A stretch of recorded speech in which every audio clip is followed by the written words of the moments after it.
بەناوی خوای گەورە سڵاوتان لەبێت بەڕێزان خۆشحاڵین جارێکی دیکە لە دوانگەی خەڵکەوە لەم بەرنمەیەوە بەوەی خۆشەوی شاد بوونەوە میوانی ماڵەکانتان بەڕێزان تەوەری بەرنامەی ئەم جارەمان دەپرسین زیادبوونی ڕێژەی کوشتن لە هەرێمی کوردستان هۆکاری چییە و چارەسەر یاخود بە پرسیارەتی ئەکەوێتە ئەستۆکیە.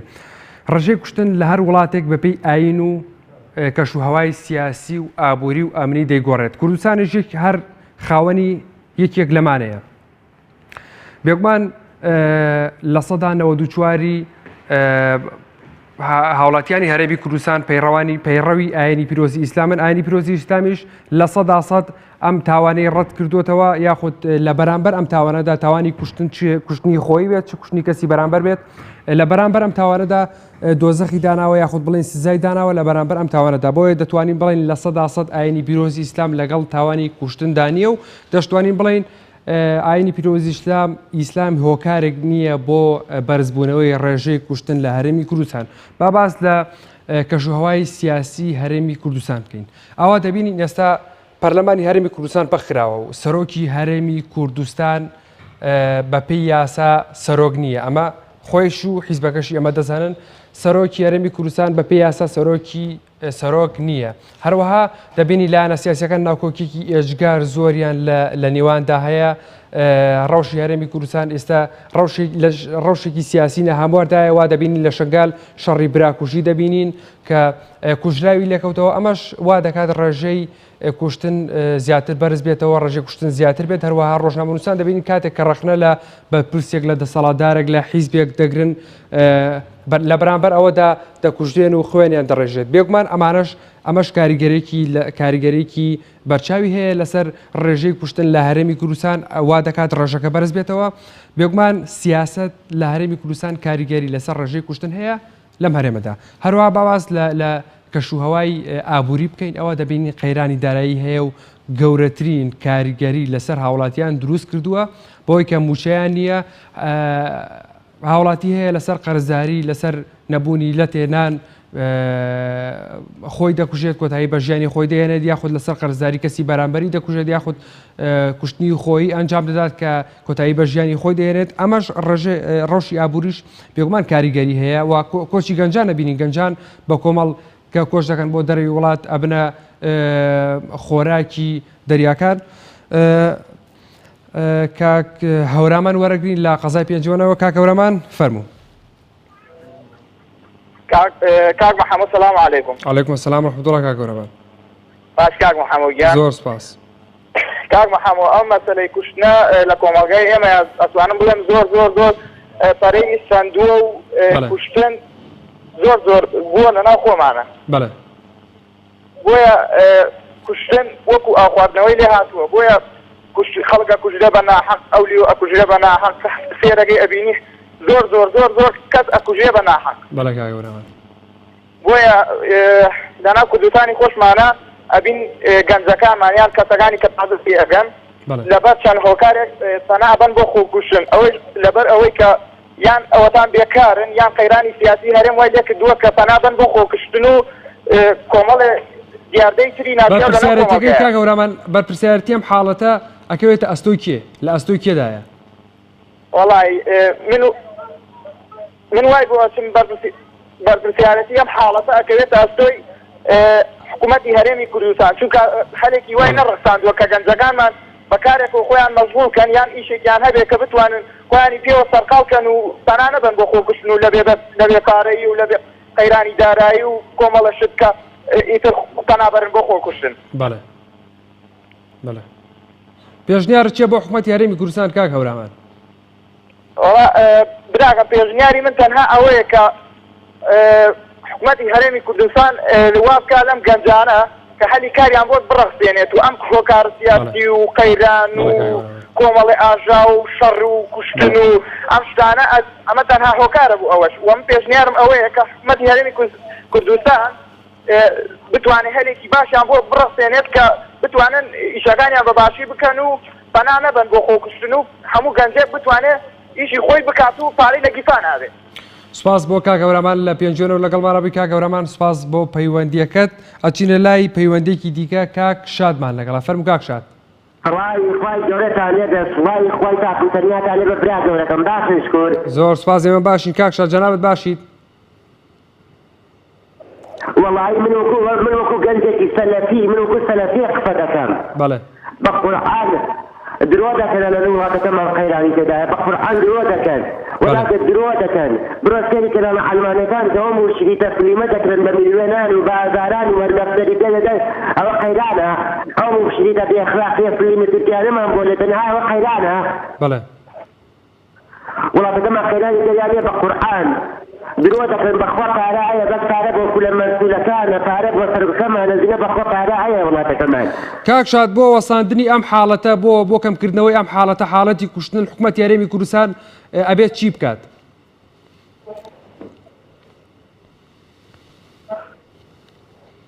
والله هذه حكومة اليوم كشكال سارسكا زور بداخل كشتن زور بوا برو بزانا صليلا برو ما مصوشيات هنكوش ما مصر رمضاني رحمتي هنكوش ما مصر رمضان سكوش ما مصر محمودي هنكوش لتا تخدم ملايين ترمين بلد كوزري يا ما مصر إنا قصريتي هنكوش لا ينادى من يتخوشي فيهن بله بخوا دوسر وجه درب ما مصر علي باطيلة كوجن دوسر وجه درب ما مصر دكتور عبد اللطيف دروزة كوجن آية تاكي حكومة كمان خوتوا بداخل وبخبري بدايجوا بله يام بو عبد الله كمان خيرانا برو بزانا كناوي فسادي بوكلتوا كاكشاد هاوڵاتیان چی بکەن بۆی کە ئەم حاڵەتە ڕوولەکەم بوون بکات چی لەسەر هاوڵاتیان ئەوتمان حکومەت ئەبێت هەلی کار بڕەخسێنێ حکومەت دەبێت بەدەم داواکاریەکانی هاوڵاتیانەوە بێت ڕۆژی سیاسیان بەخۆشکات کە شوهەوای ئابووریان بۆ باش بکات حکومەتی هەرێمی کوردستان ئەبێت بەوا بڵێن هاوڵاتیان چیان لەسەرە بۆ وەساندنی ئەم دۆخە وەکو هاوڵاتی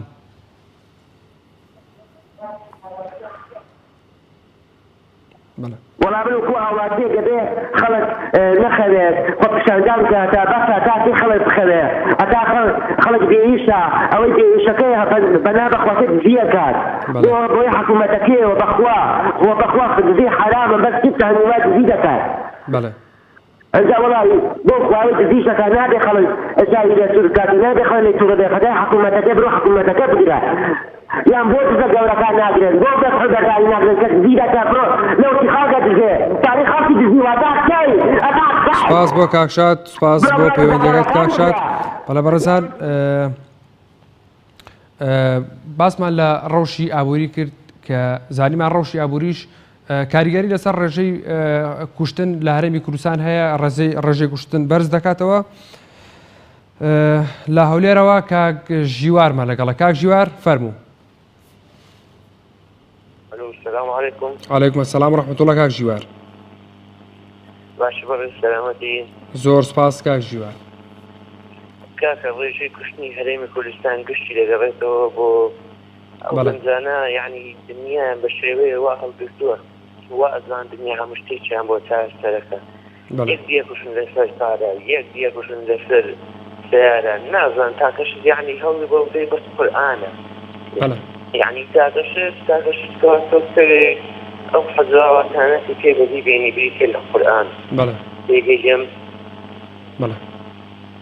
تاكو كاب راي من هو نازم. چارە سەر چییە کاک ژیوار پێ دوایە چارە سەر چییە؟ بەڕای من چارەسەر تەخانگەڕانەوەی بۆ قورئان یەکەم دانیش بگەڕێتەوە بۆ قورئان حکوومەتە. بەڵێ بەڵێ کاک ژیوار زۆر سپاس بۆ کاک ژیوار لە هەولێرەوە لەگەڵمانە بووی لە هەولێرەوە دەچینە کەرکووک و کاک محەممەدمان لەگەڵە کاک محەممەد فەرموو.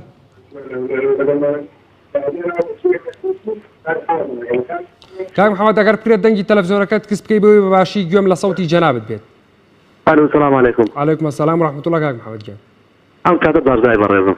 هەموو کاتێکت باشتر بۆ جەنابەت. وەڵی سەد سێری تەرەجەم کرد تەوەرەکەت لەسەر چێڕوە؟ لەسەر کوشتنە کاک محەممەد ڕێژەی کوشتن هۆکاری بەرزبوونەوەی ڕێژەی کوشتن چییە؟ وڵی برای بەڕێزم چی پێ بلێم بوو خوای نازانم ئەو بوو دوو ڕۆژ پێش بەڕێبەری کۆمپانیای گازی باکوور یاریدەرەکەیان کوشت ئێمە تعدەلی تەواو بوو خۆم لە تعدەلە حاضر بووم بۆ خۆیان نازانی براکەم کاک محەممەد پێ دوانیە مەسەڵەن ئەم قەیرانە ئەم ڕەوشە سیاسیە ناهەموارە کە لایەنەکان لە یەک دوورنیان شەڕی داعشمان هەیە با بڵێ قەیرانی دارایی هەیە ئەمانە هۆکار نین بۆ بەرزبوونەوەی ڕێژەی کوشتن لە هەرێمی کوردستان بەڵێ برای بەڕێزم زۆر ڕاستەکەی شەڕی داعش هەیە و قەیرانی هەیە و بێکاری هەیە دوو لە ڕژهاری نەفتەزم هەیە بە چەند فلسێ بە چەند پارەیە کە ڕۆ نەفسێکە کوژێ پێغەمبەر صلی الله علیه وسلم فەرمێ ئەلێ 70000 کەعبە بڕخێنە بەس خوێنێ مسلمانە مەڕژێنە بەڵێ دوایە کاک محەممەد خی گەورە ئەم بەسام کوشتنم بڕینە بەس ئینشەڵڵا بەخۆشی بامولایە بێ ئینشەڵڵا وڵاتمان بەرەو باشێڕۆ لەم قەیرانە زاتمانە بێ لە کوشتن بڕینە زاتمانە بێ ئینشەڵڵا هەمووی زۆر سپاس بۆ بەرنامەکەتان و تەوەرە جوانش زۆر سپاس بۆ جەنابیشت کاک محەممەدیان سپاس بۆ پەیوەندیەکەت بەڵێ بەڕێزان وتمان ڕەوشی ئابووری لە دۆخێکی ناخۆشدایە و قەیرانی دارایی هەیە باسی ڕەوشی ئەمریکی ڕەوشی ئەمنی پێگومانەوە تا شەڕی داعشمان هەیە شەڕی داعشیش کاریگەری لەسەر بەرزبوونەوەی ڕێژەی کوشتن دەکات لە هەرێمی کوردستان بەڵام ئەوەی لێرەدا گرنگە یان ئەوەیە کە چەند داتایەکم لایە با من لێرەدا هەدێک لەو داتایانە بخەمە ڕوو کە دەستەی سەربەخۆیی مافی مرۆڤ ڕایگەیاندووە کۆی گشتی خۆکوشتن تەنها لە مانگی نیساندا واتە مانگی سێ کۆی گشتی خۆکوشتن لە 16 حاڵەت هەبووە کۆی گشتی خۆکوشتن و خۆ سووتاندن 10 حاڵەت هەبووە کۆی گشتی هەوڵدان بۆ خۆکوشتن 15 حاڵەت هەبووە ئەمە تەنها لە مانگی سێدا هەروەها هەر لە مانگی سێدا 25 تا ئەمە تەنها لە مانگی سێدا 25 حاڵەتی خۆکوشتن هەبووە 7 حاڵەتی کوشتنی خۆیش هەبوواتە و کەسێک کە کۆتایی بە ژیانی خۆی دەهێنێت تەنها لە مانگی سێدا کە ئەچینە لای پەیوەندێکی تەلەفۆنی دیکە کیژان ئیبراهیمە لەگەڵا لە کەلارەوە فەرموو خاتون. السلام عليكم ورحمة الله وبركاته. وعليكم السلام ورحمة الله.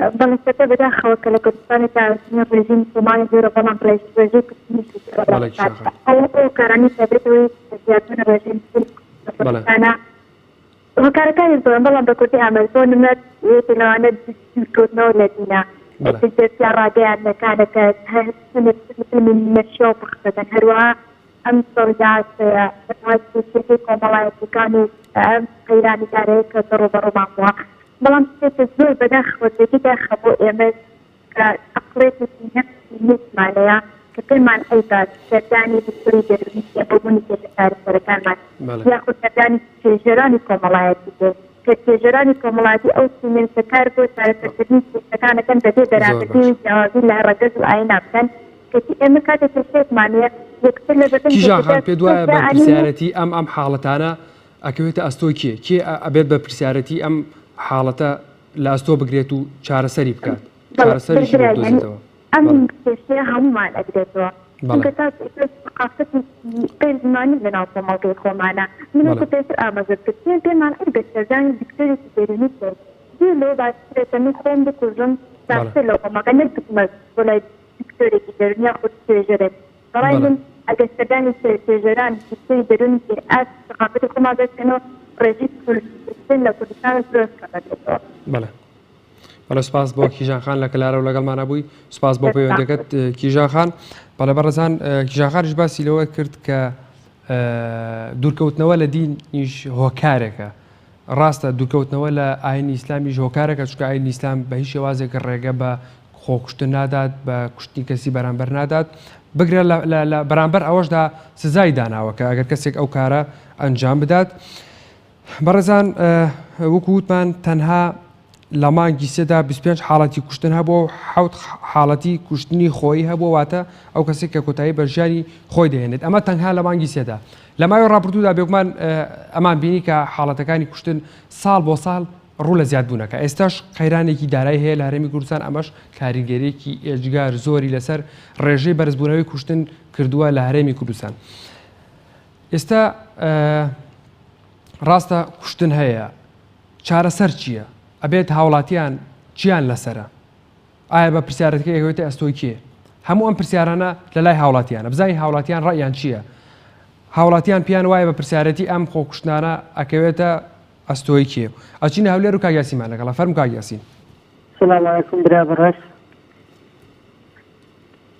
کاک یاسین فەرموو. السلام عليكم باش وعليكم السلام ورحمة الله. کاک یاسین گیان فەرموو. لەخۆشی بەرنامەکە لێ دەکەم بەنامەکە زۆر لە جێوەیە جزاك الله خيركم والله مامۆستا گیان بەڕاستی ڕۆژی خۆ کوشتنەوە ئێمە میساڵی بۆ بینینەوە بۆچی خۆکوشتن زۆر بوو بەڕاستی یعنی لە شاری هەولێر مامۆستایەک خۆی کوشتووە جاتە لێداوە نەخۆی کوشتووە جاتە لێداوە بۆچی جاتە لێداوە بەڕاستی قیرانی مەعاش فتوەرە مەعاش لێتەم کەنەوە مەعاش لێ ببڕم بەڕاستی ئەوە منیش جاتە لێ توش بیت جاتە لێتەدە بەڕاستی بەداخۆ وەڵی من 300,000 قادارم جیفانم بەتار بووە ئێدە وەرە هەر قەتی کەم کاکە خۆ ئیستا تووشی دزی دەبێت بەڕاستی بەداخۆ لەسەر تێە ئەو قەیلانەی دروست کردووە لە پرسیارەکە دەبێت کاک یاسین پێت وایە بە پرسیارەتێکەوێتە سەر شاری کێ و کێ بێت ئەم دۆخە چارەسەر بکات؟ والله کێ دۆخەکە تێک داوە بەخۆت بەرز دەزانێت کێکێکی داوا دەبێ ئەویش تاشکاتەوە ئەگەنا دۆخەکە ئەوها ناڕۆ بەڕاستی بەداخەوە من پێیاڵێم بەخۆیان نفولن بەس فەقیر و هەژارەکە نیتی ئێمە دەبی دیفاع لە فەقیر و هەژارەکە بکەن والله ئەگەنا خوای گەورە هەموو حسابمان لەگەرەکە خۆمان دکترکێن خوای گەورە حسابمان لەگەرەکە بە دەورەمەندی جوێ کە خۆی کرخاتندا خوای گەورە حساب نەگەویش دەکە لەبەرەوەی ئەوە تاثیر لەسەر فەقیر و هەژارەکان هەیە بەڕاستی من بخۆم کاتبکارم عەفەن بخۆم کاتبکارم حکوومەت دەسارە خەرجێکی زۆرمان لێ دەکە عارەبانەمان لێ دەگرێت لێمان دەشتێنی چوومەکەن کاردنەوەزادی کاک یاسین پێشنیاری چییە؟ پێشنیاری جەنابەت چییە وەکو وڵاتیەک بۆ حکوومەت یاریمی کوردستان بۆی کە ئەم کێشانە چارەسەر بکات؟ وەڵی پەیام ئەوەیە دەبی بە خۆیان دابستنەوە ئەوانە گەنا دۆخەکە بەرەو هەڵکە دەڕۆ دۆخەکە یعنی دەوڵەتان تداخلی هەرێمی کوردستان دەکەن بەڕاستی ئەوان دەکەیان چارەسەر ناکرێت لە خەیتی تێکدان پێیان چارەسەر ناکرێت کەسێک دێتن کەسێکە حیزبێ دێتن شاشێ پێیان قسە دەکاتن جوونان دەداتن ئەوە بەڕاستی بەداخۆ جوندان ئێمە چارەسەر ناکە سپاس بۆ کاک یاسین لەولێرەوە لە کەلارەوە بورە لەگەڵمانە بووی. کاک یاسین سپاس بۆ پەیوەندیەکەت. بەڵێ بەڕێزان ئێوەش دەتوانن لە تۆڕی کۆمەڵایەتی فەیسبوک لە پەیجی پەیام تیڤ بە سەرنج و بۆ چوونی تێبینیەکانتان بەرنامەکە دەوڵەمەندتر بکەن. بێگومان من بەشێکی لێرەدا دەخوێنمەوە یاخود بڵێن هەندێکی دەخوێنمەوە هەندێکی دیکەشی لەسەر شاشەی پەیام بە دەردەکەوێت دووکو ئێستا دیارە هەروە دەتوان لە ڕێگەی ژمارە تەلەفۆنەکانمانەوە پەیوەندیمان پێوە بکەن پێکەوە گفتوگۆی ئەو بابەتە بکەین بزانین هاوڵاتیان ڕێیان چییە لەسەر ئەو تەوەرەی کە دیاری دەکرێت ڕێیان چیە لەسەر ڕێژەی زیادبوونی ڕێژەی کوشتن لە هەرێمی کوردستان هۆکارەکەی چییە و بە پرسیارەتێکەوێتە سەرشانی کێ. هیوا جوگرافی دەڵێت یەکێک لە هۆکارەکانی دەگەڕێتەوە بۆ کەمی ئاستی ڕۆشنبیری و زیادبوونی کێشەی کۆمەڵایەتی و بێمۆڵەت لە هەبوونی دیاردەی هەڵگرتنی چەک کە ئەمە هۆکارێکی ترە پێویستە حکوومەت دیاردەی چەک نەهێڵێت تاوانبارانیش سزا بدات. هیوا جوگرافی ئەوها دەڵێت هادی مستەفا دەڵێت هۆکاری پشتکردنە دین و پشتکردنە قورئانە کە وای کردووە ئەم گیر و گرفتانە ڕوو بدات. سەعودوڵا کوردی دەڵێت ئەڵمانیەت و هەندێ لە پەیڕەوانی با بزانن کە ئەوانن ئەم دۆخەیان دروست کردووە. ئیلا ئەحمەد دەڵێت هۆکارەکان زۆرن بەڵام نەمانی بێهیوایی و نەمانی هیوا و بێدەسەڵاتی هۆکاری سەرەکین و هێوکاری سەرەکی دیاردەی چەک هەڵگرتن و ئەمە ژوای کردووە کە ڕێژەی خۆکوشتن زیاد بێت. ئەچینە سلێمانی کاک عەبدوڵڵامان لەگەڵە. فەرموو کاک عەبدوڵڵا. باشی براوە ڕێزەکەم زۆر سپاسم باشم جەنابەت باش کاک عەبدوڵڵا. سپاسەکەم مەمنونم. وەڵی دیاردەی ئەم خۆکوشتن و لە ناوبردنی خەڵکە هەر هەمێداتەوە بۆ سەرای پەروەردەکردن و دووربوون لە ئیسلام. بەڵێ. و هەروەها کێشە شەخسی کۆمەڵەکان زۆر بووەوە جگەلەوە یاسا ناتوانێت سەروەر بێ ئەو کەسانی کە گرێت یانەیەچین لە ڕێگەی یاساییەوە سکاڵات تۆمارکەن و ڕوبەڕووی کێشەکانیان بنەوە چونکە کابرا خۆی هەڵەسێ بە ئەرکی ئەوەی خۆی تۆڵی خۆی سەرێنێتەوە. بەڵێ. کاک عەبدوڵڵا بە پرسیارەتی ئەماکەوێتەوە با بڵێن بە پرسیارەتی ئەمەکەوێتە سەر شانی کێ؟ ئەکەوێتە سەر شانی کاک خۆی وە کۆمەلگا و حکوومەت بە تایبەتی چونکە حکوومەت باوەدەستە بێ ئەو هەڵسێ بۆ کاری کێشە کۆمەڵایەتیەکان بنبەرکات. بەڵێ. پێ دوای حکوومەت یاریمی کوردستان هۆکاری ڕەخساندنی یاخود هۆکاری دروستکردنی ئەم کەش و هەوایەیە لە ناو کۆمەلگادا و وا لە تاکەکات کە بیر لە دیاردەیەکی ئاوها بکاتەوە دیاردەی خۆکوشتن بکاتەوە. بەڵێ دەی باردۆخەش لەبارە بۆ ئەوەی کە ئینسان چۆن بڵێ خۆی بکولێت بکا لە بۆی نەبوونی ناحەتیە ژیان فەخت بووە ئەوەیە هەمووی دووربوون لەخوا هەمووی هۆکارە. بەڵێ چارەسەرکردنی ئەم کێشەیە ئەکەوێتە با بڵێن ڕاستە ئەکەوێتە سەرشانی هاوڵاتیان و حکومەتیش چۆن ئەکرێت ئەم چارەسەرە؟ ئەم چارەسەر توێژینە کۆمەڵایەتەکانە ببێنە سەرخەت و هەروەها پەروەردەکردن لە مەکتەبەکان لە خوێندنەکانە زۆر سەرورە بۆ ئەو تەلەبانە بۆ ئەو ئینسانانە کە سبەینە بن بە نەوەی ئایندە و کۆمەلگا پێویستە ئەوانە ڕێ بکرێت بە یاسا بکرێت بە قانون بکرێت. بەڵێ سپاس بۆ کاک عەبدوڵڵا سپاس بۆ پەیوەندیەکەت. بەڵێ سەید یاسر حەمە دەڵێت خۆکوشتن گەورەترین بێدەسەڵاتیە ڕاستە کێشە هەیە بەڵام تاکە هۆکارە بۆ دوورکەوتنەوە لە خوای گەورە. سەید یاسر حەمە وا دەڵێت بیلال عەلی دەڵێت هۆکارەکەی دەگەڕێتەوە بۆ کێشە کۆمەڵاتیەکان و نەبوونی سەروەری یاسا و نەبوونی هۆکارەکەی دەگەڕێتەوە بۆ کێشە کۆمەڵاتیەکان و نەبوونی سەروەری یاسا و نەعەدالەتی و گەندەڵی و بێسەروبەرەیی کە لە هەرێمی کوردستاندا تەشەنەیان کردووە و هەن. دیاری محەممەد دەڵێت هۆکاری سەرەکی دەگەڕێتەوە بۆ ئەم حکومەتە گەندەڵە چونکە وای لە خەڵک کردووە لەسەر توندوتیژی بەردەوام بن. یاوەزادە دەڵێت بێباکی دەسەڵات و زۆربوونی دز و مافیا هۆکاری ئەمەیە. بەڵێبەڕێزان ئەمە بۆچوونی هاوڵاتیانن. کانی سلێمانی دەڵێت هۆکاری سەرەکی تێکچوونی باری دەرونی خەڵکە بەهۆی ئەوەی کە ئەو هەموو کێشەیە لەم هەرێمەدا خوڵقێنراوە بە پرسیارەتی لە ئاستۆی دوو حیزبی دەسەڵاتدارە. سیامەت کەریم دەڵێت هۆکاری زۆربوونی قەیرانی دارایی یەکێکە لەوانە کەوا لە هەندێک کەس دەکات بۆ زاڵبوون بەسەر ئەو قەیرانەدا دەست بداتە هەموو شتێک و هەموو کارێک. چاوانجەبار دەڵێت لەم هەرێمەدا هێندە قەیران خوڵقێنراوە چاوەڕێی هەموو شتێک دەکرێت. ئارام نووری دەڵێت تەنها بە سیرکردن دەزانین هۆکاری چیە و کێ بە پرسیارە. کۆناوشێ دەڵێت کوشتن تەنها هۆکاری دووربوونە لە دین و خۆ تەسلیمکردنە بە دنیا.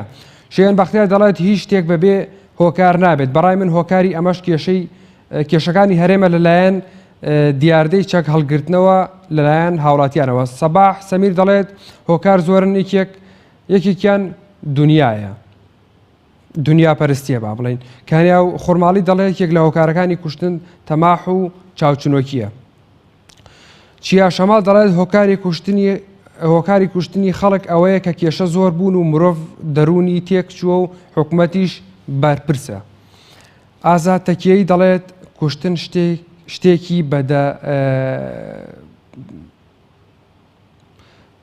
ئازاد تەکیەی دەڵێت پێماوێت نووسینەکەی کەمێک غەڵەتی تێدایە. ئاسۆ هەورامی دەڵێت داڵدەدانی بکوژان و دادگایی نەکردنیان هۆکارێکە بۆ ئەوی خەڵک بەلایەوە ئاسایی بێت و خەڵکی بکوژێت لە سزایەک نەترسێت. ئەلبەتە ئەمە بۆ کەسانێک کە بیری قیامەت و خوددایان نەبێت دەنا کەسێک لە بیری قیامەت و سزای خوددا دابێت ناتوانێت مێرولەیەکیش بکوژێت. لە هەڵەبجێ شەیدەوە سرۆخانمان لەگەڵە. فەرمو سرۆخان. السلام عليكم. عليكم السلام ورحمة الله. سرۆخان فەرمو. بێ زەحمەت بەڵێ سرۆخان فەرمو. السلام عليكم. تەوەرەکەتان سەرکە بێ زەحمەت. سرۆخان لەسەر زۆربوونی ڕێژەی کوشتنە لە هەرێمی کوردستان چی وای کردووە خۆکوشتن زۆر بێت لە هەرێمی کوردستان؟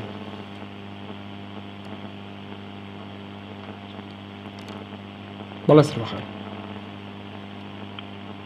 وەڵای قەیرانی دارایی وای کردووە و ئینجا دوای ئەوە ئەوەیە کە خەڵک ئیماندار نییە یعنی ئەگەر ئیماندار بێت وان نابێ وا بێت. بەڵێ خۆی بکوژێت. سرۆخان بە پرسیارەتێکی کێ بە پرسیارە لە زۆربوونی ڕێژەی کوشتن لە هەرێمی کوردستان؟ وا حکوومەت بە پرسیارە. بەڵێ چارەسەرکردنی ئەکەوێت ئاستۆی کێ؟ وڵا چارەسەرکردنی ئەبێ خەڵک خۆی هینکاینا چاوەڕێی حکوومەت نەکا بە هیچ شێوەیە چونکە ئەوەی لێهاتۆی تر هەر هیچ ئومێدێکوان پێی نەماوە. بەڵێ بەڵێ والله يسرها وهي كم حاسم كتيوان سپاس بۆ پەیوەندیەکە سروەخان سپاس بۆ تۆ کە لە هەڵەبجەوە لەگەڵمانە بووی کاک عەلیمان لەگەڵ شەخانەوە فەرموو کاک عەلی. السلام عليكم. وعليكم السلام ورحمة الله كاك علي جان. براسي ما دقرين بو شوارخا دقرين بو شوارخا. بله. نبوني اساي كعدالة يا به. بله. خزاني بزاني كسي شريدة كل بنا حق بزاني دقاك هي حقي بو دقرين توهيك. بله. هيدوا عشان جاي اساي قلت جواب. بله. هيس بله. هيس فقيدي ولا مروف ذكاء نعني بو باري كم احتمال بشي كسي كيف كل هاي برامج بارنات ولا خير آرام بقريت وخير راقريه هيك شو تكي بالمولات براسي تكي بالمولات إجازة زور بقى يعني واحد لو أنا ما نبي تكي فرش في بيده وكسي اللي تشلو برامج بجنب بله بله كاك علي بپرسیارەتەکە یەکێتە سەر شاری کێ بەپرسیارە لە ڕێژەی لە زۆربوونی ڕێژەی کوشتن لە هەرێمی کوردستان هذا كنت براسي بله حكومة دقرت بو دستلادار هرت بزاهبتي هرت حزب دستلادار بله چی بکرێ بۆ ئەوەی کە ئەمە چارەسەر بکرێ کاک دەباسی عشایی ئاستا سەروەر بێ دادگا سەروەر بێ بەلێ چارەسەر چییە کاک عەلی پێویستە دادگا سەروەر بێ چەکی بێمۆلت نهێنن و ئای قەیانش کۆتایی پێ بێرن زۆر سپاس دەکەم سپاس بۆ کاک عەلی سپاس بۆ پەیوەندیەکەت کاک عەلی کە لە شەخانەوە لەگەڵمانە بووی. بەڵێ خۆشەویستان کاک فەتحوڵامان لەگەڵا کە کاک خەیروڵا کە ئاوارەی شنگارە فەرموو کاک خەیروڵا.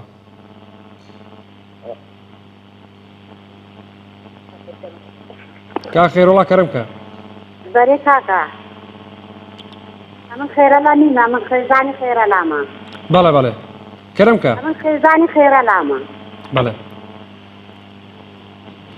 سەلام عەلەیکم. عەلەیکم السەلام ورحمەة الله. کاکە بەخوا ئەوە سێ ساڵە ئێمە لێرەنە لە مانگێشتینە بەڵێ ئاوارەی شنگالێنە بەڵێ ئەمن دوو ئێختیممایە و کچەکەم نەساغا بەڵێ هەر نە ئیش و کارێکمانیە نە معاشێکمان هەیە بەڵێ هەتا ئەرزاق نادنەمە بەست بن هەردوو ئێختیمێتن و ئێختیمەکە من مەدرەسەیە بەڵێ بەڵێ وەڵاهی بێ سەقال جاناس عالم سەقالات بێ هەتانەتی پێشێ مەدرەسەی نە قەلەمە نە دەفتەرە نە بەڵێ ئاریشێن خۆ گەیاندیە حکوومەتە هەرێما کوردستانێ ئەوە ساڵونی بەکە ئەرزاقی مەجی بڕینە بەڵێ وەڵا مچن با حکوومەتە هەرێما کوردستانێ چشمەرە ناکێ بەڵێ دەژێ و بسلمان و نەدمەسنیرت بەڵێ و ئێختیمەکە منە بخودێ هەتانەتی سێ مەدرسێ بەڵێ هەتا جارەکەی پاسێ خۆی جارە تاسێنینە بەڵێ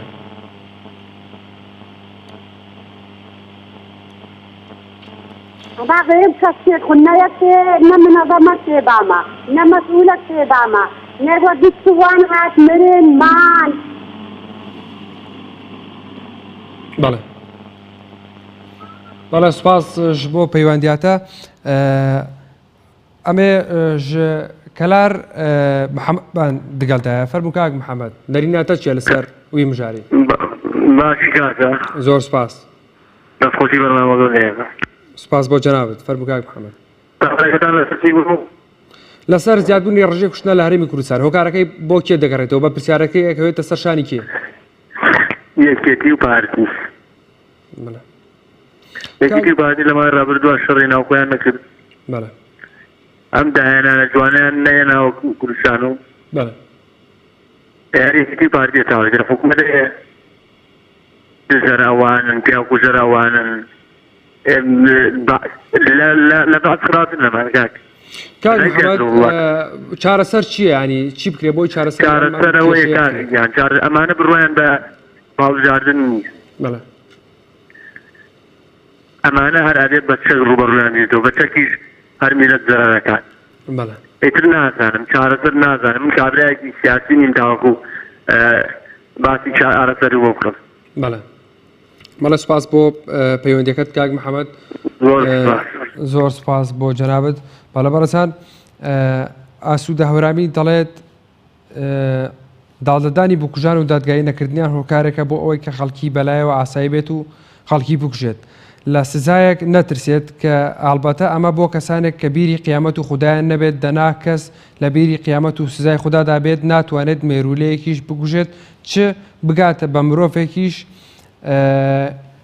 سەیران هەولێری دەڵێت هۆکار زۆرە هەمووشی حکومەت بەرپرسە بەڕێزان زۆربەی ئەو هەڵاتیانی کە لەگەڵمان دوان ینی پێیان وابوو کە هۆکاری سەرەکی دووربوونە لە ئاینی پیرۆزی ئیسلام و حکومەتی هەرێمی کوردستانە لە سلێمانیەوە کاک داودمان لەگەڵ فەرموو کاک داود ئەم کاتە باش هەموو کاتێک کاک داود ئەم کاتە باش باشتر بۆ جەنابەت کاک داود فەرموو وەڵام حەز دەکەم ڕوونکردنەوەیە بەم قەیرانی دارایی وەختێکە بێ کە داهات نەبێ بەڵێ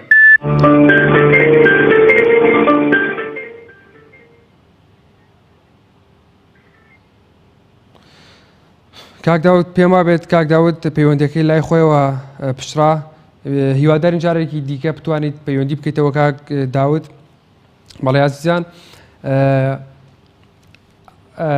دەستەی سربەخۆی مافی مرۆڤ ڕایگەیاند کە ئامارەکانی کوشتنی مانکی نیسانی ڕاگەیاند و ڕایشی گەیاند کە یاسا هەیە بەڵام یاسا هەیە بۆ ساندنی ئەم تاوانانە بەڵام هەندێک لە یاساکان پێویستیان بە هەموارکردنەوە هەیە بۆ ئەوەی کە لەگەڵ بارودۆخی ئێستای هەرێمی کوردستاندا بگونجێت دەزانین کاک داودمان لەگەڵ سلێمانیەوە کاک داود گیان فەرموو وەڵام حەز دەکەم دەربارەی قەیرانی دارایی چەند ڕوونکردنەوە بەم فەرموو کاک داود گیان قەیرانی دارایی وەختێکە بێ کە داهات نەبێ بەڵێ قەیرانی دارایی وەختێکە بێ کە داهات نەبێ بەڵێ پێ دوای داهاتمان لە شەڕی داعشا پارە لە عێراق وەرەگرن و لە ئەمم متحیدە وەرەگرن زۆر بە زیادەوە بەچی شەڕاکە بەڵێ بەڵێ کاک داود ئەو ئاوارانەی کە باس یەکەن ئاوارەیەکی زۆر هاتووە حکومەتی عێراق و ئەمم متحیدە پارانەیەتێ بە زیادەوە بەڵێ کاک داود قەیرانی دارایی وەختی بێ کە داهاتن نەبێت داهاتی خاڵە سنووریەکان بە داهاتی نەوت زۆر لەوە زیاترەکە باش کاک داود بەشی موچەخۆر و بەشی کاک داود پێ دوای ئەم قەیرانە دارایی کە جەنابەت باسیەکەیت هۆکارێکە بۆ زیادبوونی ڕێژەی کوشتن لە هەرێمی کوردستان کاکە جان گوێ لە برای خۆت بێ بەڵێ ئەمە شەڕی بەسێتی لەگەڵ میلەتی یاکەن پێتی کە شەڕی بەسێتی حکومەتێک من وەکو پیشە مامۆستا لە نێژوان من نەبینیوە بەم شێوە سیستەمی حکومڕانی بڕوا لە وڵاتەکە چونکە ئەمانە کە شەڕی بەسێتی لەگەڵ میلەتاکرا پێتر چاوەڕێ هەموو شتێکەکەی تێگەی چارەسەر چییە کاک داود چارەسەرەوەی کاکە خۆمانە لەگەڵ حکومەتی مەرکەزیایەکەون ئیدارەی سلێمانی خوان ئیدارە جیاکەن وەکو ئەو کاتێکە لە جێگەڵا نیوەی بۆوان و دیوان بۆوان بوو باشترین خەڵک زۆر بازەژیا و کاتە ئێستا خەڵک لەی تەواوی لە چێتی شتانی کوردستانە بەڵێ سپاس بۆ کاک داود سپاس بۆ پەیوەندیەکەت لەوەتی کەسمەر بە چێتی بووم بەڵام ئەوەنم گلەی لە چێتی سەرێتان بەڵێ کاک داود بەردەوامە لەبەرەوە مەشەڕی بەس کاک داود بەبێ ناوهێنان بەبێ ناوزڕاندن بەڕاستی خەڵک زۆری بۆ هاتووە چارەسەر چییە یعنی چارەسەر چییە هاوڵاتیان چی بکەن لەلایەن هاوڵاتیانەوە چارەسەر چییە وتمان حکومەت ئەوەیە کە داهاتی ئەو نایدا بە خەڵک بەڵام چارەسەر چییە هاوڵاتیانە بێ چی بکەن لە بارودۆخ حکومەت دەسەڵاتداران شتێ بکەن کە ئەم خەڵکە نەتەقێتەوە جنا خەڵک باڵن حکومەتی مەرکەزیەکە بەڵێ ئەنجا خۆ بێت لەو حەلیکە ژێ کاکە حەلیکە ئەمانەتوانی دارەکە جیاکەن وەکو جاران خەڵک زۆر باش وەزە خەڵک زۆر باش و یەکێتی سیستەمێکی حکومڕانی باشێ بەڕێوە بەڵێ سپاس بۆ کاک داود سپاس بۆ پەیوەندیەکەت بەڵێ بەڕێزان ئەچینە لای هەندێک لەو کۆمنتانی کە لە تۆڕی کۆمەڵایەتی فەیسبوک لە پەیجی پەیام تیڤیەوە بۆمان نێردراوە ئێوەش دەتوانن لە پێیجی پێیام تیڤیەوە سەرنج و بۆچوونی تێبینیەکانتان بە کۆمنت بۆ ئێمە بنووسن. من لێرەدا ئەو کۆمنتانەیەوە دەخوێنمەوە، هەندێکشی لەسەر شاشە پێیان بەدەر دەکەوێت و دەتوان لە ڕێگەی ژمارە تەلەفۆنەکانمانەوە پەیوەندیمان پێوە بکەن پێکەوە ئێمە لێرەدا گفتوگۆی بابەتە بکەین بزانین هاوڵاتیان ڕەیان چییە، پێیان وایە کە قەیرانی دارایی با بڵێن ئاین یان کەشوهاوای سیاسی و ئابووری و ئەمنی هۆکارە بۆ بەرزبوونەوەی ڕێژەی کوشتن لە هەرێمی کوردستان. هەندێک لەو هاوڵاتیانە لە پەیوەندیەکان لە کۆمنتەکان پێیان وایە کە هۆکاری زیادبوونی ڕێژەی کوشتن لە هەرێمی کوردستاندا دەگەڕێتەوە بۆ قەیرانی دارایی و دووربوون لە ئاینی ئیسلام، چونکە ئاینی ئیسلام بە هەموو شێوەیەک ئەوە ڕەت دەکاتەوە کە کوشتن ڕەت دەکاتەوە، ئیتر چ کوشتنی خۆی بە چ ئەو کەسە بێ چ کوشتنی کەسی بەرامبەرت بێ لە بەرامبەر ئەمەشدا سزای بۆ کەسانە داناوە کە ئەم کارە دەکەن. هەروەها پێیان وا بوو کە حکومەتی هەرێمی کوردستانیش بە پرسیارە حکومەتم دۆخەی دروست کردووە کە وای کردووە کە با بڵێن ڕێژەی کوشتن لە هەرێمی کوردستان زیاد بێت. لە ماوەی ڕابردووە بینیمان مامۆستای ئاینی دەکوژرێت، ڕۆژنامەنووس دەکوژرێت و شەڕی براکوژی دەبێت کە ئێستا ڕاستە شەڕەکە وەستاوە، بەڵام پێشتر بوو لە کێشەنگال کوژاویشی لێکەوتەوە. ئەمانە هەموو هۆکارن بۆ بەرزبوونەوەی ڕێژەی کوشتن لە هەرێمی کوردستان و هەروەها ئەتوانین بڵێن کە پەخستنی پەرلەمان خۆڵقێنەری قەیرانی ئابووریە. قەیرانی ئابووری خۆڵقێنەری قەیرانی کۆمەڵایەتیە. قەیرانی کۆمەڵایەتی خۆڵقێنەری چەندین قەیرانی دیکەیە. یەکێک لەو قەیرانەش بێگومان ئەم قەیرانی ئێستایە زۆری ڕێژەی خۆکوشتن لە هەرێمی کوردستان. وەکو وتمان ڕاستە هەرێمی کوردستان لە سەدا 92 کە لەگەڵ ئەوەدا بیاخود بڵێن پەیڕەویانی ئاینی پیرۆزی ئیسلامن. ئاینی پیرۆزی ئیسلامی ژەمەی ڕات کردوێتەوە، بەڵام ڕێژەی کوشتن هەر زۆرە. هۆکارەکەی هاوڵاتیان دەگەڕێنەوە بۆ حکومەتی هەرێمی کوردستان ئەو سیاسەتە ناسیاسەتەی کە پەیڕەوی دەکات بارودۆخی ئابووری و بارودۆخی ئەمریکا شەڕی داعشی هەیە. هەروەها بێگومان کاریگەری سیاسیش کاریگەری لەسەر بارودۆخی ئەمنیش دەکات. ئەوە دەبین ڕۆژنامەنووس دەکوژرێت و مامۆستای ئاینی دەکوژرێت و هەوڵدانێکی زۆر هەیە بۆ خۆکوشتن وەکو لە زانیارەکانی دەستەی مافی مرۆڤ ڕاگەیراوە. بەڕێزان دەتوانن لە ڕێگەی پەیجی پەیام تیڤیەوە سەرنج و بۆچوونی تێبینیەکانتان بە کۆمنت بۆ ئێمە بنێرن، من لێرەدا دەیخوێنمەوە بۆ شەکی لەسەر شاشەی پێیان بەدەر دەکەوێت. دەتوانن لە ڕێگەی سکایپیشەوە بەشدار بن لەگەڵمانە پێکەوە گفتوگۆ ئێمە بابەتە بکەین. هەروەها دەتوان لە ڕێگەی ژمارە تەلەفۆنەکانمانەوە کە ئێستا لەسەر شاشە دیارە پەیوەندیمان پێوە بکەین، پێکەوە گفتوگۆی بابەتەکەین، بزانین هاوڵاتیان ڕێیان چیە. بێگومان وەڵامی هەموو ئەم پرسیارانە کە ئایا حکومەتە، ئایا ئاینە، ئایا بارودۆخی سیاسیە، بارودۆخی ئابووریە، بارودۆخی ئەمنیە، وەڵامی هەموو پرسیارانە هەموو ئەم پرسیارانە با بڵێن لای هاوڵاتیان هەبێت ڕێی خۆیان هەبێت. بێگومان لە کۆتاییدا هەمووی لە بەرژەوەندی هاوڵاتیە، هەمووی کاریگەری لەسەر ژیانی هاوڵاتیان دەکات. بەڵێ بەڕێزان هادی مستەفا دەڵێت هۆکاری پشتکردنە دین و پشتکردنە قورئانە کە چارەسەری سەرجەم گیر و گرفتەکانی تێدایە. وەکووتمان ئەمەش یەکێکە لەو کۆمنتانە. لە ڕانیەوە باوکی ژیارمان لەگەڵ فەرموو باوکی ژیار لە بادینانەوە فەرموو باوکی ژیار. ئالۆ کاتت باش، هەموو کاتێکت باوکی ژیار. باڵێ براکەم هۆکاری زیادبوونی کوشتنە بەرامەکتان تەوەکەتان سەرەوەیە؟ بەڵێ بەڵێ. خدای ئێمە کارەبا نییە جاوچم هەر لە دەرەوە پەیوەندی پێتان کردەوە. باڵێ هۆکاری زیادبوونی کوشتن لە نێو کوردستاندا بەڕاستی ساویش سێ هۆکاری هەیە. یەکەم شت خەڵکێکی زۆر ئێستا کەوتونە نێو ماڵ و هیچ شتێکیان نییە تا بۆیە دەڕوا کەسێکی دیکەی دەکوژێتن چ بە پارێ بێتن یاخود بە بۆی پارێکی لێ حەبسکە. دووەم دەسەڵاتی هەرێمی کوردستان ئێستا هەندە ئالۆز بووە، لایەنەکان هەندە دژبەیەکوترن. بۆ نمونە مەسەڵەن لایەنی حیزبێک دەڕواتن پارە بە کەسێکی ناو جارە دەدا هەڕۆ بۆم فلان کەسی بکوژە. ئەوە بۆ دوو هۆکار. هۆکاری سێمیش بەڕاستی خەڵک ئێستا زۆر ڕقیان لە یەکوترە، هەموو ناکۆکن لەگەڵ یەکوتر، هەموو ئەیە بۆی کە ئیشی خۆی زیاتر بشتە پێش. زۆر کات دەبینین هۆکاری خۆکوشتن یا کوشتنی هاوڵاتیەکی دیکە چا دەبێتن. بەڕاستی ئەوش سێ پشکی هۆکاری سەرەکیش قەیرانە لەگەڵ دەسەڵاتەکان بوودا دەیانەوێتن خەڵکێکی زۆر بدەنە کوشتن یاخود بەرپرسێکی گەورە بەدەستی بەرپرسێکی دیکە دەکوژرێتن.